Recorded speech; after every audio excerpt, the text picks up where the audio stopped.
5. 제3자의 채권 추심 사업. 채권의 매각.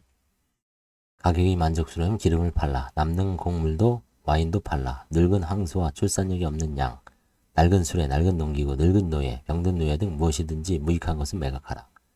주인은 사는 습관보다는 파는 습관을 가져야 하느니라. 채권자와 채무자 사이에 시작된 오적관계가 압박과 회피라는 피투성이가 된 단계가 되면 채권의 관리 및 추심에 비용이 든다. 특히 채권 추심을 위한 전문지식을 가진 사람의 인건비가 많이 발생한다. 그래서 신용을 공략한 원래의 채권자는 자신의 조직을 통하여 스스로 추심을 하기보다는 채권을 매각하는 방식을 선호하기도 한다. 수금한 금액에 따라 수수료를 지급하기로 하는 조건으로 채권의 추심을 이용하는 것도 경제적으로 동일한 효과가 있다. 채권의 추심이 법률 3의 일종으로 관념되었던 과거에는 원채권자가 아닌 제3자가 채권을 추심하는 것이 변호사법에 의한 처벌 대상이었다. 채권 추심업이 전문용적으로 허용된 지금은 역사적인 에피소드에 불과하게 되었다. 채권의 회수 가능성에 대한 전망에 따라 채권의 매각 가격은 달라지지만 연체가 오래된 것은 원금이 1% 정도의 그것도 외상으로 팔리기도 한다. 대규모 금융기업이 채권을 한꺼번에 매각하는 것은 입찰에 붙여지고 이것은 매력적인 투자수단의 하나로 확립되어 가고 있다. 채권의 매수를 업으로 하는 기업은 대부업으로 분류되어 규제되기도 한다. 대부업 등의 등록 및 금융유지와 보호에 관한 법률 제2조 1호. 그것은 농사나 광업 같은 원시산업에 비할 수 있기 때문이다.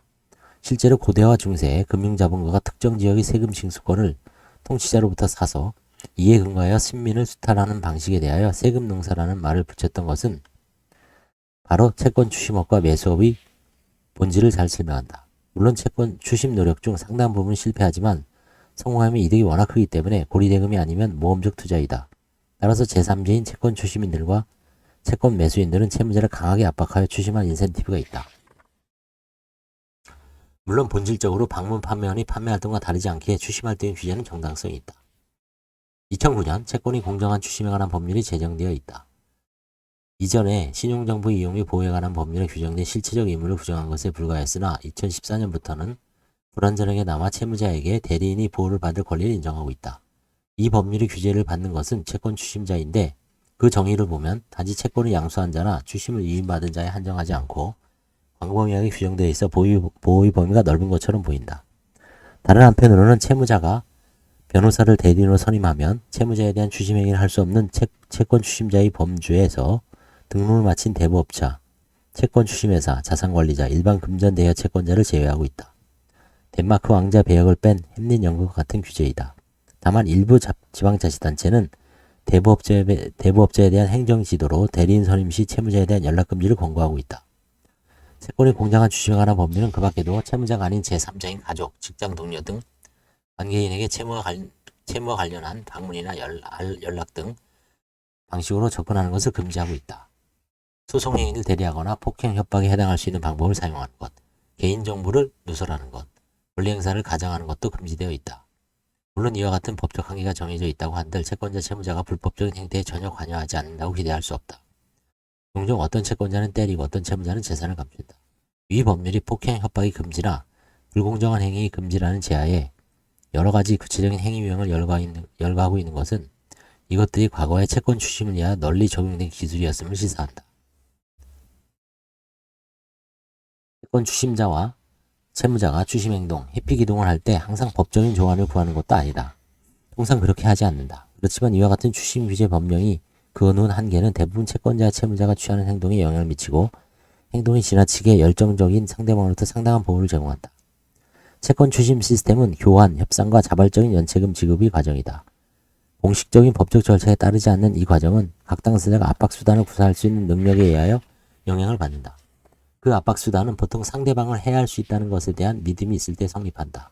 채권을 강제로 이행하게 하는 법규의 가치는 이것이 상대방으로 하여금 불복하고 협상으로 나오도록 하게 하는 압박수단이라는 점이 있다. 즉 법적 절차는 협상에 대한 레버리지를 작용한다. 힘없이는 권리를 신호할 수 없고 평화를 논할 수 없다. 채권자 채무자 사이의 관계에서 누가 좋은 사람인지 누가 나쁜 사람인지 결정하는 고정된 기준은 존재하지 않는다. 채권자와 채무자는 형태, 규모 및 감정적인 면에서 아주 다양하게 다가온다. 특정인이나 기업이 오로지 채권자이거나 채무자로 되는 경우는 극히 예외적이다. 대부분의 사람은 채권자인 동시에 채무자이다. 예를 들어 가장 기본적인 경제 단위인 소비자들조차도 급여를 받아야 할 때는 채권자이고 카드회사, 통신회사에 대하여는 채무자이다. 지방자치단체는 납세자들을 상대로 할 때는 채권자이지만 건설업자들 상대로 할 때는 채무자이다. 국가도 마찬가지다. 법률, 특히 파산법을 연구하다 보면 채권 추심 법규에 영향을 받는 전형적인 채권자와 채무자 사이의 이해관계를 설정하지만 비전형적인 채권자와 채무자들이 특이한 결과에 영향을 받는 경우도 보게 된다. 임차인 보호를 위한 규칙이 경제적으로 약자인 깡통주택 소유자를 억압할 수 있고 근로자 보호를 위한 규칙도 금융채무를 잔뜩 쥐고 있어 사실상 권인이 된 사용자를 희생용으로 삼아 억압하기도 한다.